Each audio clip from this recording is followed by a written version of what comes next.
Assalamualaikum warahmatullahi wabarakatuh. Saya dapat satu DM dari Yana Yas yang tanya brand laptop apakah yang paling bagus. Dan saya teringat 2013 saya masuk Mona Lisa. Ketika tu Mona Lisa ada jual laptop Acer, Asus, Lenovo, Dell, HP, MSI dan juga Samsung. Dan bila saya ditanya soalan ni ketika tu, saya akan bagi satu skema jawapan yang safe, yang selamat gitu.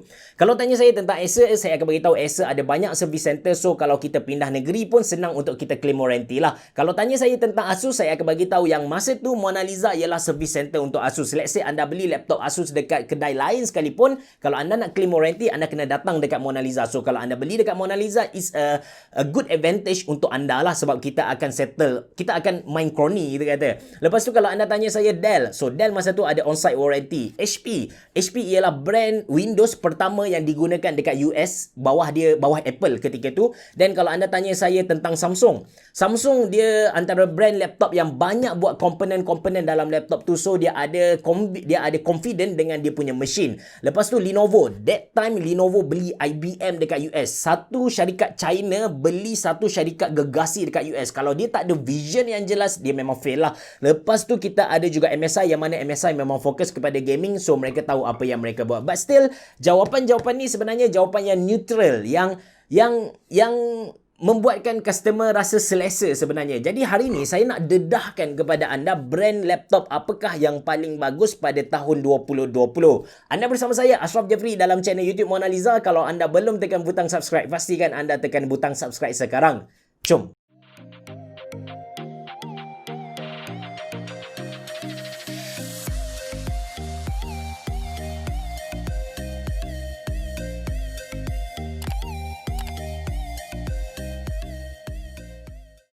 First sekali, anda kena tahu dalam laptop tu sendiri ada banyak komponen ataupun kita panggil dia sebagai hardware lah. Kita ada processor, kita ada motherboard, kita ada RAM, SSD, chassis, display, bateri dan banyak lagi lah. Dan anda kena tahu satu perkara yang atas muka bumi ni kan, tak ada satu brand pun yang mampu hasilkan komponen-komponen ni dari A sampai Z.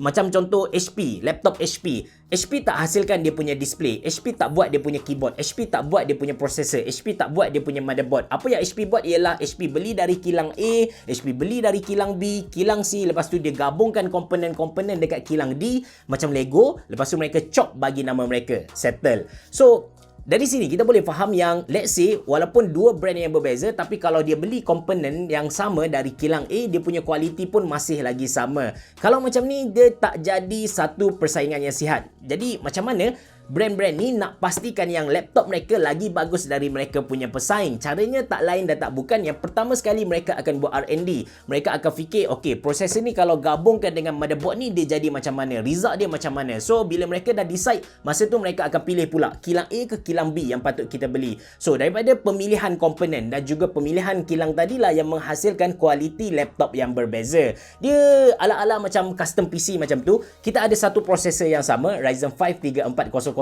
Sekarang kita fikir, okay, aku nak satu gaming PC yang budget, yang murah. So, aku beli motherboard A320M lah. Memang dia punya spesifikasi kurang, dia punya RAM slot ada 2, lepas tu M.2 SSD mungkin ada satu slot saja, tapi dia dapat hasilkan satu PC gaming yang murah. So, sekarang saya fikir macam, okay, dengan prosesor yang sama, Ryzen 5 3400G, tapi saya nak hasilkan PC yang power. So, saya pun pilih motherboard X570 yang mana dia boleh support RAM sampai 128GB sebagai contoh, dan dia ada M.2 SSD slot sampai 3 slot macam tu. So hasil dia berbeza walaupun prosesor tadi samalah. Macam tu juga dengan kita punya laptop tadi. And tak dinafikan walaupun brand yang sama, dia punya dalaman tu berbeza. Macam saya bagi tahu contoh dalam video saya sebelum ni, tips beli laptop. Kalau ketika tu anda cari satu laptop Asus A407, anda akan jumpa satu A407 i5 yang harga dia RM2,399, manakala satu lagi laptop yang sebiji sama, design yang sama, prosesor sama, RAM sama, tapi harga dia murah 100, 2299. Sebab apa? Sebab bila kita buka tengok-tengok dia punya motherboard tu berbeza. Yang 2399 kita ada 2 slot RAM, yang manakala yang 2299 dia ada 1 slot RAM. Dan benda ni dia bergantung kepada brand tu sendiri macam mana nak main. Dia tak ada satu panduan yang wajib mereka ikut. Tak ada. That's why kita akan nampak walaupun brand yang sama, dia punya spek yang sama, tapi dia punya harga tu ada sedikit perbezaan lah. Maybe ada yang tertanya-tanya, adakah dengan ini ada brand laptop yang berkongsi komponen dari kilang yang sama? Jawapannya yes. Mungkin ada laptop macam contoh Asus dia kongsi display dengan Acer, ataupun Asus kongsi keyboard dengan HP. Possibility tu ada. Even kalau saya nak bagi tahu kepada anda, sebenarnya tempat assemble laptop tu pun ada brand-brand yang berkongsi tempat assemble yang sama, satu kilang dekat Wuhan sana. Bila Wuhan kena coronavirus, that's why ada sesetengah brand dia tak ada terus laptop dia. Cuma benda ni saya tak boleh nak dedahkan lah kepada anda brand apa. Mampu saya kalau kena dengan mereka. Tapi benda ni menarik kan. That's why bila anda tanya saya brand laptop apa yang paling bagus, dia macam ni. Dulu kita tak dapat nafikan yang memang laptop ataupun teknologi dekat US, teknologi dekat Eropah lagi advance compare dengan Asia, compare dengan China, compare dengan Taiwan. Tapi saya percaya kebelakangan ni teknologi dekat satu dunia ni dia sama dah. Dia sama level. That's why quality untuk laptop-laptop tak kisah brand dia pun sama. Even laptop dari US pun dia assemble dekat China. So of course China boleh ambil teknologi tu walaupun dia ada akta perlindungan data dan sebagainya kan. Tapi benda tu mesti bocor jugalah. So that's why dari segi quality brand saya rasa lebih kurang sama lah. Cuma mesti ada juga kawan-kawan yang kata, kawan saya kata laptop Asus senang rosak lah, HP senang rosak lah. Saya percaya masalah ni bukanlah the whole brand, tapi dia punya bash. So macam ni, laptop kan, bila dia katakan HP, dia nak buat satu laptop dan dia akan buat satu forecast, satu jangkaan. Okey, laptop ni bila dia buat, dia akan jual sebanyak 1 juta unit lah. Tapi dia tak terus hasilkan 1 juta unit. Dia akan hasilkan secara berperingkat. Mungkin 200,000, 200,000, 200,000, 200,000, 200,000, 200,000. So, dia ada 5 batch lah. Apa yang kawan anda kena tadi, mungkin batch yang bermasalah. Mungkin batch 1 okey, batch 2 tak okey. Jadi, bukan kawan anda saja, tapi 200,000 unit tu bermasalah. So, apa yang HP buat supaya dapat atasi masalah batch problem ni ialah mereka akan bagi kontrak kepada banyak kilang dalam satu masa. So batch 1 dia akan ada 2-3 kilang yang buat benda ni. So kalau kilang satu problem, ada laptop dari kilang B dan juga kilang C yang okey lah. Macam mana saya tahu benda-benda macam ni? Adakah saya spy mereka? Tak.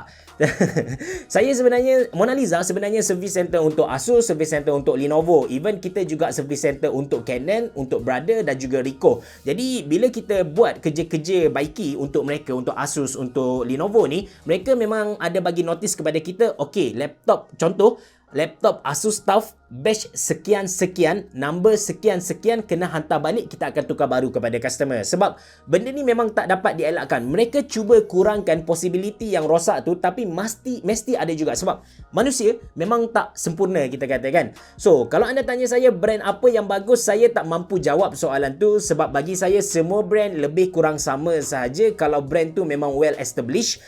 Tapi kalau nak beli laptop, anda pastikan dua perkara ni lah. Yang pertama, anda kena tahu spesifikasi dia dengan lebih detail, which is benda ni sebenarnya agak susah juga.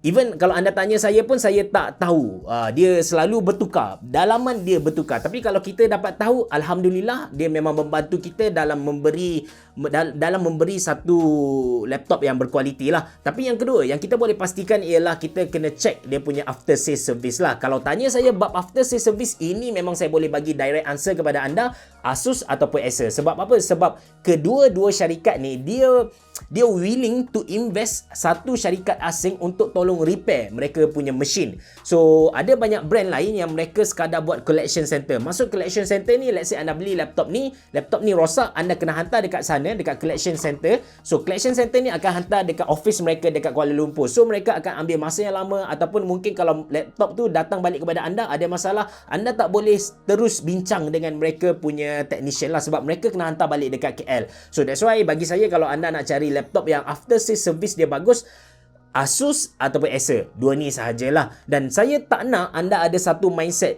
yang kalau aku nak laptop yang tak rosak, aku beli yang mahal-mahal.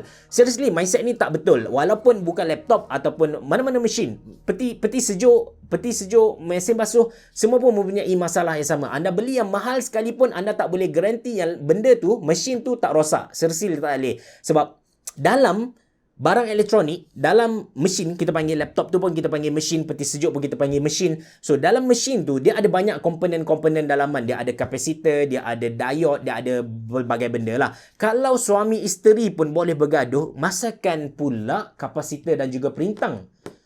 Macam tak kena analogi tu, tapi saya nak bagi tahu kepada anda yang possibility untuk komponen-komponen dalaman tu rosak memang ada. Tak kisah laptop ataupun peti sejuk ataupun mesin basuh lah, tak kisah. Asalkan dia barang elektronik, possibility dia rosak tu ada. So itu saja dari saya. Saya ada juga buat list kepada anda sebab ramai yang bertanya saya laptop bawah 2000 yang mana bagus, laptop bawah 3000 yang mana bagus. So saya tulis recommendation dekat ruangan description box below. Itu saja dari saya. Terima kasih kerana menonton. Bereboh. Jumpa lagi.